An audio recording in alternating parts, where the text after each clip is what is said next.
C'est un véritable drame qui vient de se produire dans la petite station balnéaire de Zako au Kurdistan irakien. Des obus sont tombés sur les vacanciers, au moins 9 tués, plusieurs dizaines de blessés. Chiffre à prendre avec beaucoup de précautions puisqu'il y a des personnes dont le pronostic vital serait engagé. Qui a tiré sur cette station balnéaire? Tous les regards se portent vers la Turquie qui dément formellement, mais c'est vrai que la Turquie agit militairement dans cette région nord-irakienne, toujours sous le prétexte de pourchasser les indépendantistes kurdes du PKK.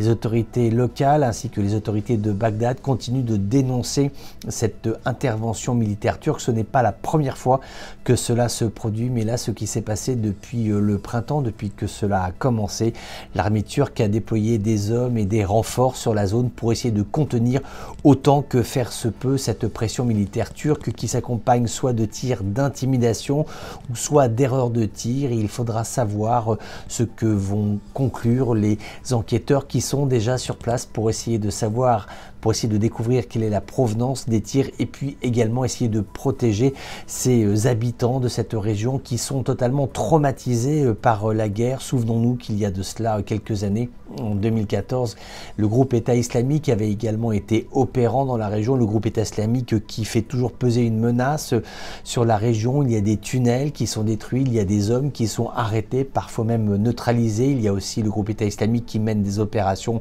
contre l'armée irakienne, contre les forces irakiennes qui sont déployées sur cette province de Nivi. Nous sommes donc vraiment sur une zone qui est hautement instable où les civils aujourd'hui et les vacanciers, notamment en cette période estivale, ne sont plus à l'abri des drames de la guerre.